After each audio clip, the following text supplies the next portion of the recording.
सचिन अपने लैपटॉप को रेफर करते हुए बेदी को रिपोर्ट कर रहा था। मुझे 15 केसेस मिले हैं जिन पे फ्रॉड का शक है। उन सब में कुछ कॉमन चीजें हैं। सभी केसेस में पॉलिसी डेथ के 1 से 3 महीने पहले ली गई। सभी 15 इंश्योर्ड लोग फील्ड या कैटल फार्मर्स थे। मेडिकल रिपोर्ट के हिसाब से सभी की डेथ एक्सीडेंट में सर पर चोट लगने से हुई। सभी के सभी हॉस्पिटल पहुंचने से पहले ही मर चुके थे। एजुकेटेड लोग भी पॉलिसी के पेपर वर्क में कोई ना कोई कमी छोड़ देते हैं। इन 15 लोगों का पेपर वर्क बहुत ही वेल ऑर्गेनाइज था। मोस्ट इंपॉर्टेंटली, इनमें से 12 केसेस के इन्वेस्टिगेटर मयंक गुप्ता के पास एक नई होंडा सिटी है जिसे वो अपनी सैलरी पे सेकेंड हैंड भी नहीं ले सकता। समीर बेदी के चेहरे का अविश्वास अब गुस्से में बदल रहा था। आकांक्षा अभी भी शॉक्ड थी।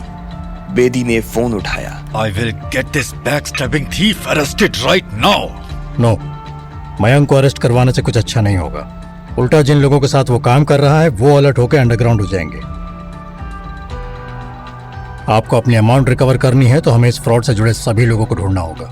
You mean इन लोगों की गैंग है? इतना बड़ा ऑपरेशन एक आदमी नहीं संभालता। ऑफ कोर्स इसके साथ और लोग भी काम कर रहे होंगे।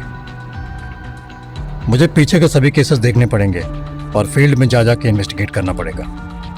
बेदी ने फोन वापस रखा और गहरी सांस ली। You're right. मैं मयंक को फायर भी नहीं कर सकता, राइट? फायर तो छोड़िए, उसे या ऑफिस में किसी को भनक भी नहीं लगनी चाहिए कोई इन्वेस्टिगेशन चल रही है। आज रात क्लीनिंग स्टाफ के ऑफिस से जाने के बाद मैं सारी फाइल्स घर ले जाना चाहता हूँ। Yes, yes, you can. But cleaning staff, तुम्हें उन पर भी शक है? I don't trust anybody. That's probably best. Great Bharat की तरफ से तुम्हें हेल्प करने के प्लीज लिए। बेदी जी, मैं अकेला ही काम करता हूँ। I trust you, Sachin, but it's a corporate matter. अगर फ्रॉड सच में इतना बड़ा है तो कोई कंपनी का एम्प्लॉय इन्वेस्टिगेशन में तुम्हारे साथ होना जरूरी है। Akanksha, drop everything you are doing. You are with Sachin in this. Sachin के चेहरे पर नाखुशी साफ दिख रही थी। Sachin, I trust her. She is my daughter. Akanksha के चेहरे पे एक्साइटमेंट था। Okay. Sachin laptop shut down करके बैग में डालने लगा। तभी बेदी ने कहा, यू नो वो माँ बेटे के क्लेम का केस जिसके बारे में तुमने परसों बताया? I looked into it. They will get their full claim. You want me to congratulate you on doing your job? No no, I was just telling you. Why? Just get out and do your job. Akanksha ने अपनी हंसी मुश्किल से रोकी। सचिन ने laptop bag में डाला और निकल गया। सुबह के 4 बज चुके थे। सचिन और आकांक्षा ने गाड़ी से आखिरी 2 बॉक्सेस उठाए और उन्हें ड्राइंग रूम में लेकर आई। दोनों ने बॉक्सेस सोफे पे रखे। सचिन के ड्राइंग रूम में फाइल्स के बड़े बड़े लगभग 30 बॉक्सेस थे। हीबा नाइटी पहने किचन से पानी लेके आई। सचिन और आकांक्षा ने पानी पिया। तुम्हें भूख लगी होगी, मैं सैंडविचेस बना देती हूँ। नो मैम, मुझे जाना है। सुबह 9 AM ऑफिस भी पहुंचना है। मैं तुम्हें छोड़ आता हूँ। नो, मैं चली जाऊंगी। गुड नाइट और मॉर्निंग। Good morning. अच्छा, पहुंच के सचिन को फोन कर देना। Okay ma'am. आकांक्षा के जाते ही सचिन ने कहा, सॉरी पर ये सारी फाइल्स आज रात ही लाना जरूरी था। कोई नहीं, काम है तुम्हारा। चलो उठाना शुरू करो। ये सब हमारे बेडरूम में रख देते हैं। बेडरूम में? तो यहाँ ड्राइंग रूम में रखोगे? सचिन चुपचाप खड़ा अपने छोटे से ड्राइंग रूम को देखने लगा जो फाइल्स के डब्बों से भरा हुआ था। हीबा जानती थी उसके दिमाग में क्या चल रहा था। वो उसके पास आई। सचिन, ये घर हमारे लिए काफी है। नहीं, काफी नहीं है। हमें इससे बड़े और बेटर घर में मूव करना होगा। हम इसी साल करेंगे। अपने गुस्से को ना अपने से बाहर मूव करवा दो, फिर हर घर अच्छा लगेगा। प्लीज अब उठाना शुरू करो। 2 घंटे में बच्चियों ने उठ जाना है। चलो। तुम सो जाओ, मैं रख लूंगा अकेला। चुप होए, डब्बे उठा। हीबा एक बॉक्स उठा के उनके रूम की ओर चलती। सचिन मुस्कुराया और 2 बॉक्सेस उठा के उसके पीछे चल दिया।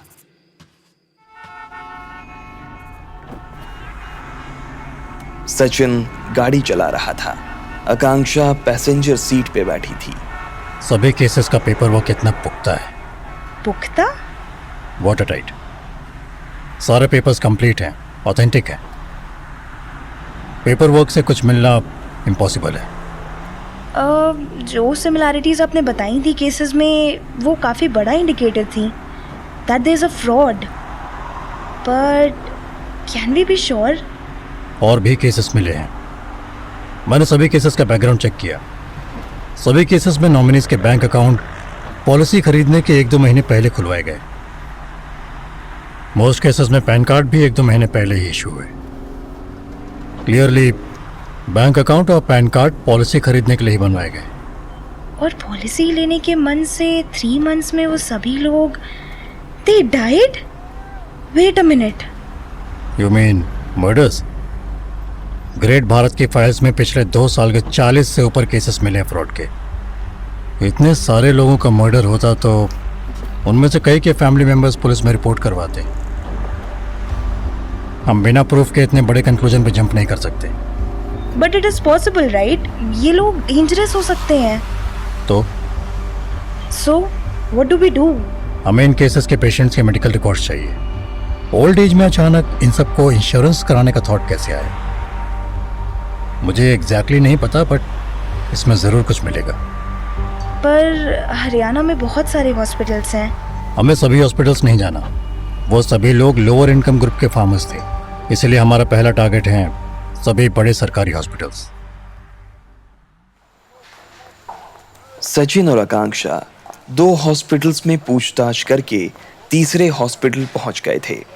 वो अब हिसार के सबसे बड़े हॉस्पिटल के इंक्वायरी ऑफिस में थे।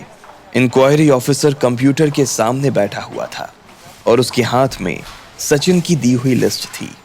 इनमें से किसी भी नाम का पेशेंट यहाँ पिछले 2 साल में ट्रीटमेंट के लिए आया था? अरे भाई आप हो कौन? भाई मैं इंश्योरेंस कंपनी से आया हूँ। हाँ भाई देख, इतने नाम की जानकारी काटन में ना तो घना टाइम लग जाएगा।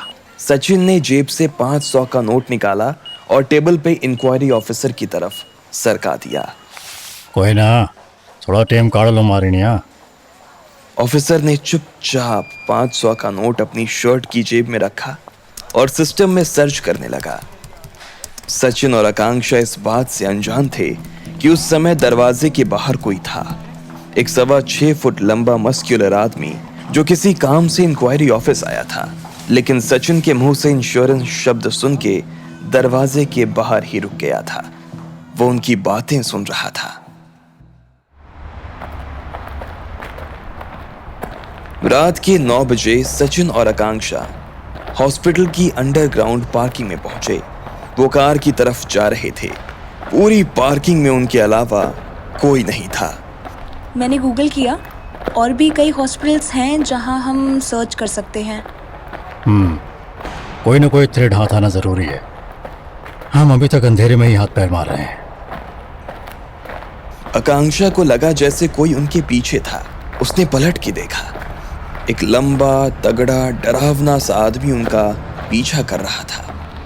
ओह गॉड, हमारे पीछे एक आदमी है। मैंने उसे इंक्वायरी ऑफिस के बाहर भी देखा था। He was looking at us. Sachin ने अपने सामने की गाड़ी के रियर व्यू मिरर में देखा। उसे अपने पीछे चल रहे आदमी की परछाई दिखाई दी। वो आदमी उनसे 10 कदम पीछे था। उसने सफेद कुर्ता और जीन्स पहन रखा था। तभी बेसमेंट में उस आदमी की भारी आवाज गूंजी। अरे भाई साहब, रुकिए जरा।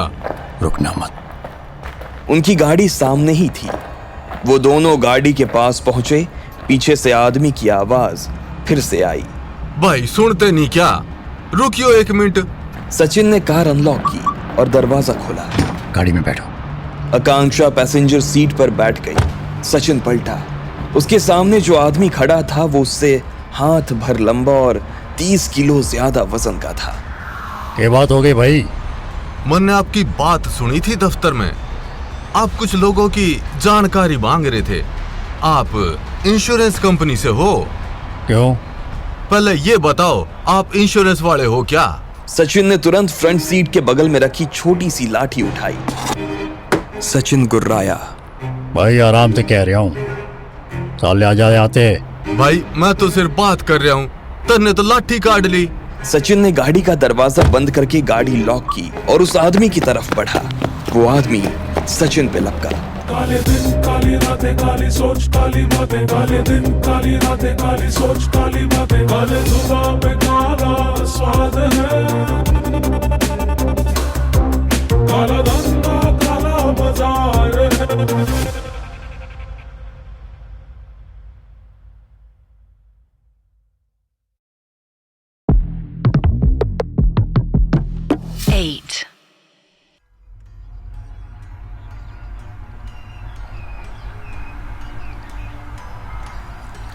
एक महीने पहले की बात है।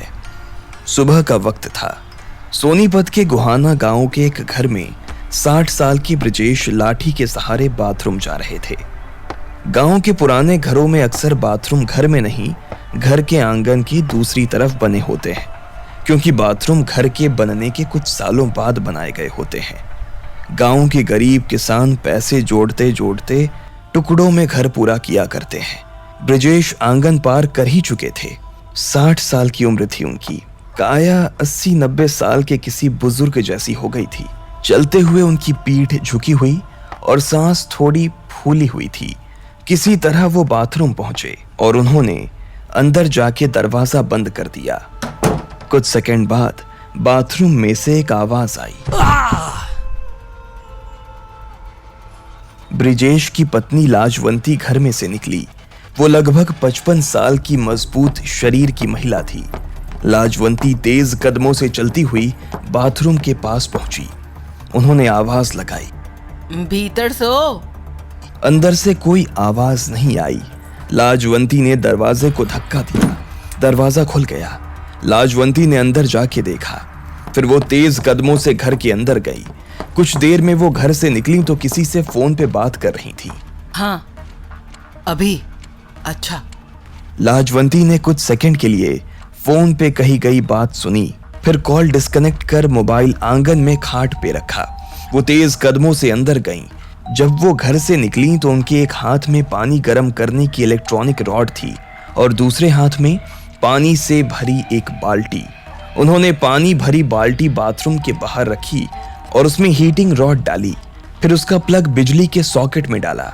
ये करने के बाद लाजवंती घर के दरवाजे पर गईं और दरवाजे की कुंडी खोली।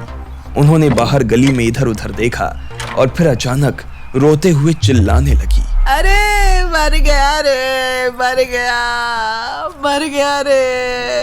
काले दिन काली रातें काली सोच काली बातें, काले दिन काली रातें काली सोच काली बातें, काले जुबान पे काला स्वाद है, काला धंधा काला बाजार है। हॉस्पिटल की बेसमेंट में रात का वक्त। आकांक्षा कार में डरी हुई बैठी थी। सचिन ने अभी अभी दरवाजा बंद किया था। सचिन ने उनके पीछे आए उस डरावने आदमी पे लाठी से वार किया, पर उस आदमी ने गजब की फुर्ती से लाठी हवा में ही पकड़ ली। आकांक्षा गाड़ी से निकली। सचिन ने लाठी खींच के उस आदमी की पकड़ से छुड़ा ली। आकांक्षा चिल्लाई, आपको चाहिए क्या? मैं सिर्फ बात करने आया हूँ, ये पागल आदमी लड़ने पे उतारू है। सचिन ने उसे ध्यान से देखा। वो दिखने में डरावना था, पर आकांक्षा से बात करते हुए उसकी बॉडी लैंग्वेज उनको नुकसान पहुंचाने की नहीं थी। भाई पहला तो ये लाठी नीचे रख और शांति से मेरी बात सुन। क्या बात करनी है? सचिन ने लाठी अपनी गाड़ी के वाइपर पर रख दी ताकि जरूरत पड़ने पर तुरंत उठा सके। भाई बात करने का ये कौन सा तरीका है? बेसमेंट में पीछे पीछे आ गया। हॉस्पिटल में भी तो कर सकता था बात। वहाँ बात ना हो सकती। पहले बता कि तू इंश्योरेंस कंपनी में काम करया करे। ना, मैं इन्वेस्टिगेटर हूँ। झूठे क्लेम पकड़ना मेरा काम है। हाँ, अब मैं तेरे से बात कर सकता हूँ। भाई मेरी बात ध्यान से सुन। मेरी माँ 6 महीने पहले सोनीपत के हॉस्पिटल में एडमिट थी। डॉक्टर ने कह दिया था बचेगी नहीं। उस टाइम एक आदमी आया था मेरे पास, बोलिया कि वो मेरी माँ का इंश्योरेंस करवा देगा और उसमें उसके और मेरे पैसे बन जाएंगे। मैंने कुछ नहीं करना था, बस हाँ करनी थी और बाकी सारा काम, बैंक अकाउंट, फार्म भरना, पैन कार्ड, वो सब वो करने वाला था। भाई मेरी माँ मन्ने बहुत प्यारी थी। मेरा खून इस्सा जलिया उसकी बात सुन के। मन ने वो आदमी डांट के भगा दिया। बाद में मन ने पता चला कि मेरे एक दोस्त जिसके पिताजी भी बहुत बीमार थे, उसको भी इससे ही एक आदमी ने कांटेक्ट कराया था इंश्योरेंस करवाने के लिए। भाई मैंने आज इंक्वायरी ऑफिस के बाहर तेरी बात सुनी। वो सुन के मने लगे कि इंश्योरेंस के कुछ गड़बड़ केसों की जानकारी निकाल रहा था तू, तो मने लगे तुझे बता दूं। ये कब हुआ था? 8 महीने हो गए होंगे। और माताजी को क्या हुआ था? कैंसर। फिर शुरू हुआ एक के बाद एक लोगों से पूछताछ का सिलसिला। सचिन और आकांक्षा जींद गांव की एक एक घर के सामने से गुजरे। राम राम जी। आप प्रकाश जी? हाँ बेटा बोल, क्या बात होगी? सर, आपने अपनी बीवी का ग्रेट भारत से इंश्योरेंस कराया था। घर का दरवाजा उनके मुंह पे बंद कर दिया गया। तुम कार में वेट नहीं कर सकती थी? I am sorry. अगले दिन सचिन एक बड़े सरकारी हॉस्पिटल में रिपोर्ट एक डॉक्टर को दिखा रहा था। आकांक्षा सचिन के पीछे खड़ी थी। डॉक्टर साहब, धर्मवीर जी की डेथ आपके हॉस्पिटल में हुई थी। रिपोर्ट पे आपके साइन है। हाँ तो इनको पहले से कोई बीमारी थी? इस रिपोर्ट में लिखा हुआ है कि इस पेशेंट का एक्सीडेंट हुआ और यहाँ पहुँचने से पहले उसकी डेथ हो चुकी थी। तो इससे पहले इससे कोई बीमारी थी कि नहीं, सवाल का क्या मतलब? इनके मेडिकल रिकॉर्ड्स होंगे इस हॉस्पिटल में? कोई रिकॉर्ड ना है। डॉक्टर ने सचिन को घूर के देखा। बेटा यहाँ से आप चले जाओ, वरना मैं पुलिस को बुला के हरासमेंट की कंप्लेंट कर दूंगा। जाओ चलो। उसके 2 दिन बाद सचिन और आकांक्षा सोनीपत की एक गांव की गली में थे। सचिन ने गली में खेलते एक बच्चे से पूछा, बेटा ये रामफल जी का घर कहाँ है? यो रहा सामने, पर घर पे कोई ना होगा। ओए मोनू, तेरे दादा से मिलने आया कोई? एक 9 साल का लड़का खेल छोड़ के उनके पास आया। बेटे रामफल जी आपके दादाजी हैं? लड़के ने हाँ में सिर हिलाया। आपके घर वाले कहाँ हैं? लड़का चुपचाप सचिन को घूर रहा था। चलो, हमें बाद में आना पड़ेगा। हेलो, मैं आकांक्षा। आपका नाम क्या है? मोनू डागर। हेलो मोनू, मुझे और इन अंकल को आपके दादाजी से मिलना था। वो कब तक आएंगे? मेरा दादा अब यहाँ नहीं रहता, बुआ के घर आया करे। आपकी फैमिली कब तक घर वापस आएगी? पापा कभी पी के लेट कर आवे, कभी आते ही ना। आपकी दादी जी? आकांक्षा स्टॉप। दादी तो गुजर गई। आपकी दादी जी बीमार थी? हाँ, बहुत टाइम से। आपको पता है उन्हें क्या तकलीफ थी? मोनू ने हाँ में सिर हिलाया। क्या हुआ था उन्हें?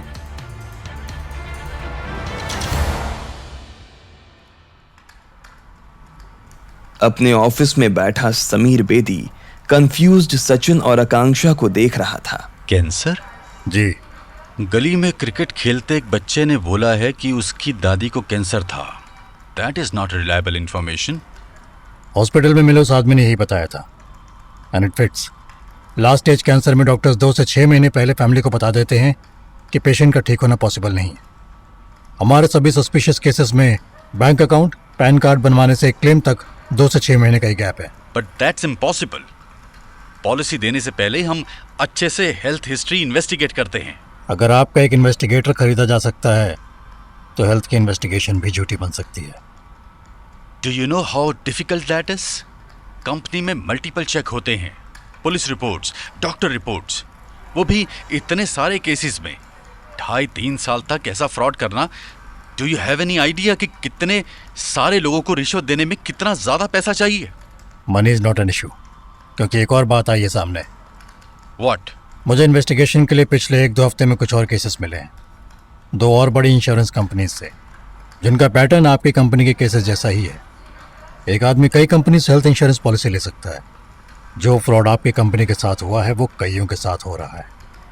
मतलब ये फ्रॉड हमारे पिछले अंदाजे से बहुत बड़ा है।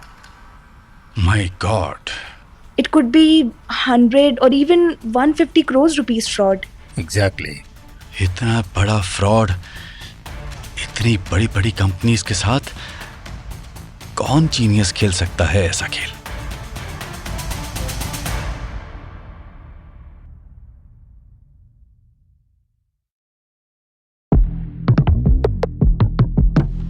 8.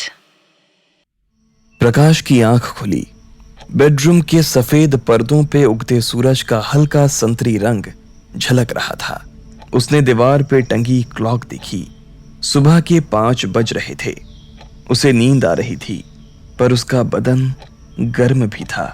उसने हाथ बढ़ाया और स्मिता की पीठ पे हाथ रख दिया। प्रकाश की ही तरह स्मिता ने भी कुछ नहीं पहना था। वो आगे सरका और उसने स्मिता को पीछे से बाहों में जकड़ लिया। स्मिता की आंख खुली। वो अपनी कमर पे प्रकाश का रोमांच महसूस कर सकती थी, पर उसे नींद आ रही थी। नहीं ना। क्या नहीं ना? तुमने 3 बजे तक सोने नहीं दिया, अब नहीं। अरे सुन सुन। क्या? अरे इधर देख। क्यों? देख ना। स्मिता ने करवट लेके उसकी तरफ देखा। तने बेरा सा तू सवेरे सवेरे कितनी क्यूट लग गया है। सच्ची? प्रकाश ने पलट के बेड टेबल से अपना आईफोन उठाया और स्मिता का फोटो खींचा। आईफोन का कैमरा देख स्मिता के होंठों पे खुद ब खुद स्माइल आ गई। उसने स्मिता को फोटो दिखाया। यो देख देख। भूतनी लग रही हूँ। सेक्सी भूतनी लग रही साहब। उसने प्यार से स्मिता की कमर पे हाथ फेरा। तेरे खातिर ऑर्डर कर दिया है आईफोन, आज डिलीवर हो जाऊंगा। 256 GB? उससे कम दूंगा क्या मैं? Thank you baby. उसने प्रकाश के गाल पे किस किया। फिर अपनी प्यारी प्यारी आँखों की सेल्फी अपने आईफोन से खींचियो है। इधर आओ ना। तेरा मन कोने तो रहने दे फिर। ऐसा नहीं बोला था मैंने, बस आज छुट्टी करनी पड़ेगी। अरे तो छोड़ दे ये जॉब। किसी चीज की कमी रखी है मैंने तेरे खातर? नहीं। स्मिता ने उसे अपनी बाहों में जकड़ लिया। थोड़ी देर एक दूसरे को चूमने के बाद प्रकाश धीरे धीरे उस पर हावी होने लगा। स्मिता अब कंफर्टेबल नहीं थी, पर उसे पता था कि प्रकाश अब सुनेगा नहीं, रुकेगा नहीं। स्मिता को प्रकाश का उस पर हावी होना, बिस्तर में भी उस पे ताकत दिखाना और उससे होने वाला दर्द और जिल्लत पसंद थी। स्मिता को कंधे में दर्द हो रहा था। उसने अपना हाथ सीधा किया। स्मिता ने तुरंत अपना हाथ वापस लिया। उसे कंधे में दर्द हो रहा था। प्रकाश का डर उसके दर्द से कहीं बड़ा था।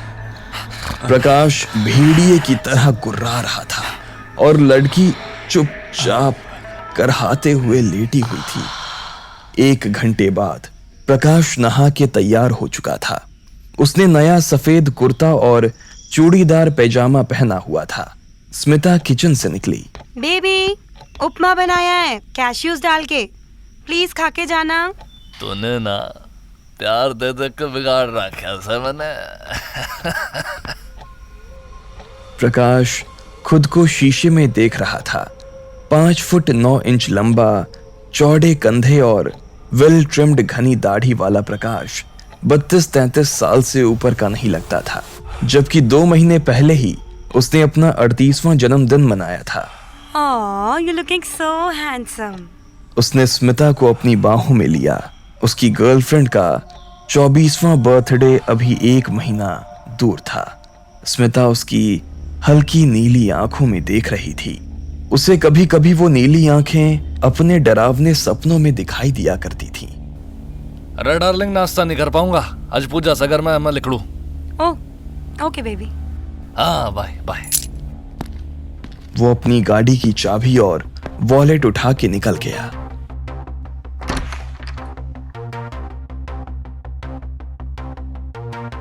आधे घंटे के बाद प्रकाश सोनीपत सिटी के एक रेसिडेंशियल एरिया में एक बंगलो के सामने पहुंचा।